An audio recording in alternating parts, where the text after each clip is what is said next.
Most people look at an empty tin can or a ball of dryer lint and see trash. Veterans look at the same items and see a toolkit. The gap between those two perspectives is built entirely from experience, and this video closes that gap in 7 items.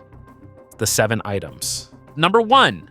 Empty metal coffee cans and tin cans. Most households throw away dozens of these every year without a second thought. In military survival and field improvisation training, the empty metal can is one of the most consistently referenced improvised tools across virtually every scenario where manufactured equipment is unavailable. The Dakota Hole Stove, a field expedient cooking system referenced in military field manuals dating back to World War II, uses a tin can punched with ventilation holes as the combustion chamber, generating a contained low-smoke fire capable of boiling water while minimizing the thermal and light signature that can attract unwanted attention. A large coffee can with ventilation holes punched near the base and a feed hole cut into the side becomes a functional hobo stove that burns small sticks, pine cones, or compressed fuel tablets and will bring a liter of water to a rolling boil in under 10 minutes under real field conditions. Beyond cooking, a clean tin can serves as a waterproof tinder container, a rain collection vessel, a small animal snare when baited and propped with a trigger stick, and a perimeter alarm system when strung on cordage with small stones inside it. The metal itself can be cut into crude tools, flat writing surfaces, improvised tent stakes, and reflective signaling panels. Veterans recognize the can not as packaging, but as organized raw material, and field experience trains the impulse to discard it out of a person very quickly. Number 2. Short paracord offcuts.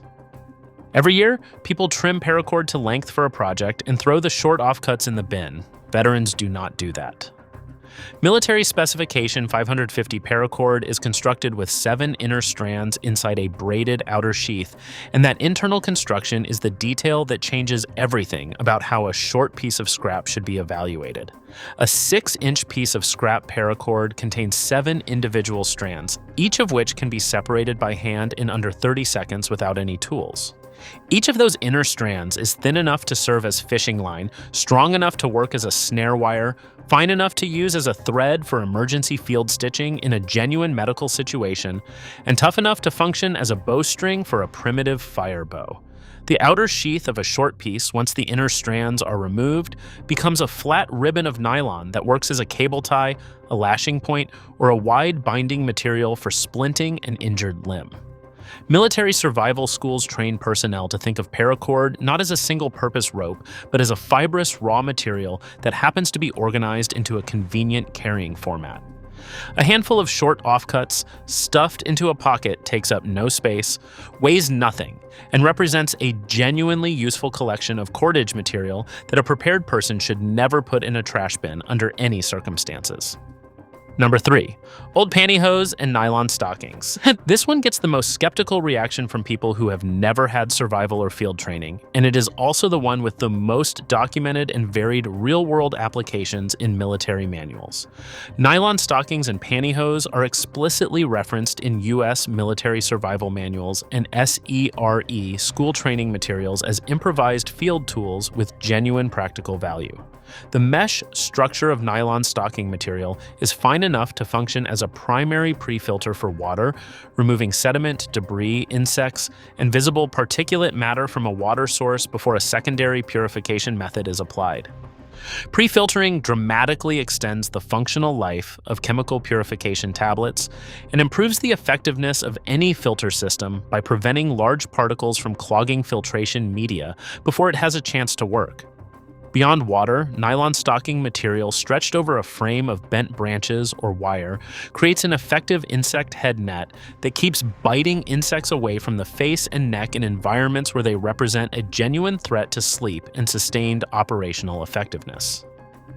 Packed with dry grass or natural insulating material, a section of stocking becomes an improvised sock liner that provides a moisture-wicking layer between skin and footwear, reducing the friction and blistering that made foot injuries among the most debilitating non-combat casualties across both World War campaigns. Veterans who have been through field training do not look at a damaged pair of stockings and see garbage. They see filtration material, insect protection, and emergency gear. Number 4. Dryer lint. Dryer lint collects in every household after every load of laundry and goes directly into the trash without a second thought. Veterans who have attended SERE, school, or any formal field survival training keep it in a Ziploc bag instead, and the reason is simple and well documented.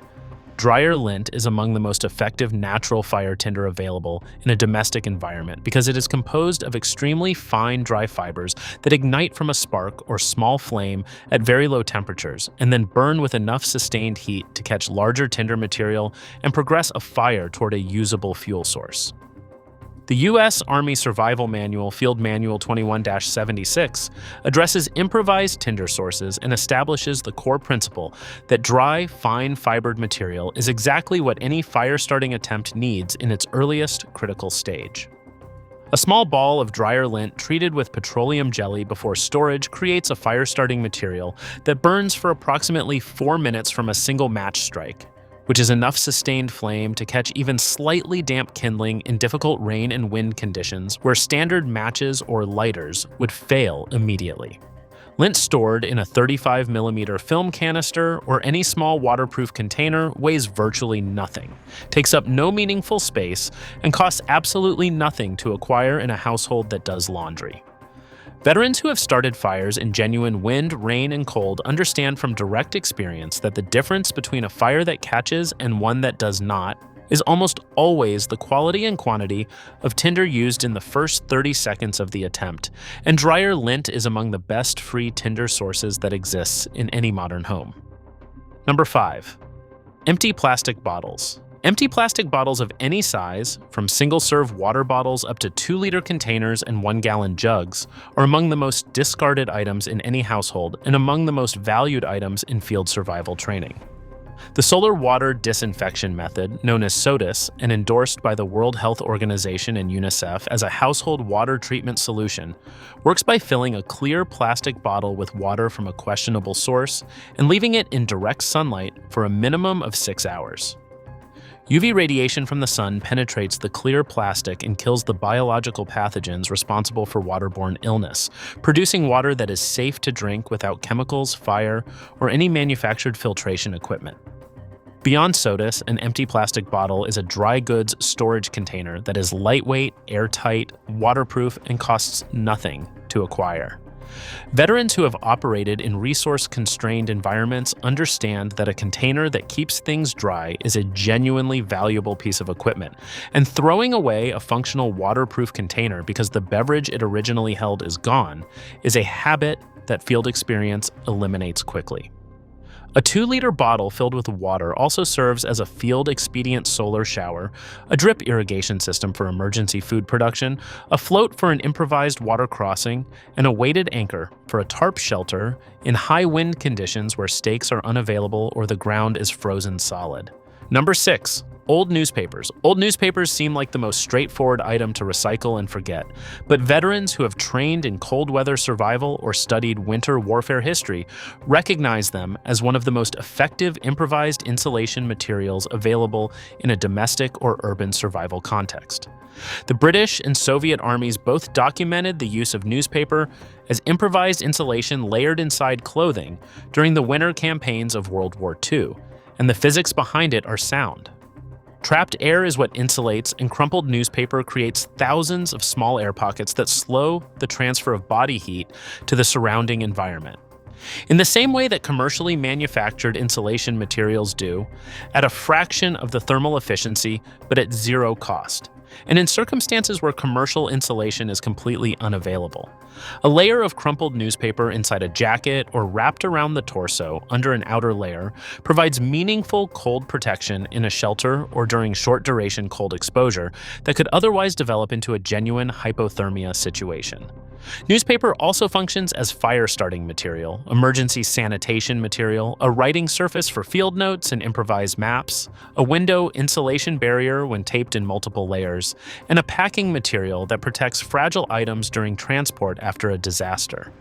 Veterans who have studied logistics and field improvisation understand that any material with multiple distinct applications is worth keeping, and a stack of old newspaper represents significant utility in a zero-cost package that most people put in the recycling bin without a second look. Number 7. Small metal tins. The Altoids tin, or any similarly sized small metal container, is something most people use until the contents are gone and then throw away without a second thought. Military survival doctrine has referenced the small metal tin as a core component of a personal survival kit since at least the British Army survival manuals of the 1950s, and the concept has carried forward through every generation of field survival training since then, because the container itself is genuinely useful independent of anything stored inside it. A small metal tin can be carried in a shirt pocket and loaded with tinder, a short candle stub, a few waterproof matches, a button compass, a single-edge razor blade, a small length of fishing line, and 2 hooks. That collection of items fitting inside a container smaller than a deck of cards covers the core survival priorities of fire, navigation, and food procurement in a package that costs nothing beyond a trip to the medicine cabinet or junk drawer. The tin itself serves as a cooking vessel for single-serve field meals, a signal mirror when the lid is polished to a shine, a small parts container for field equipment maintenance, and a waterproof storage unit for any small item that cannot tolerate moisture. Veterans who have been issued or built personal survival kits understand that the container is often as important as the contents, and a small metal tin that most people throw away is the starting point for one of the most compact and capable personal survival systems a person can carry in a shirt pocket. For the next video, walk through your house and check how many of these you threw away this week. Every item costs nothing to keep. The only thing separating trash from a genuinely useful emergency resource is knowing what it can do. Subscribe and drop a comment.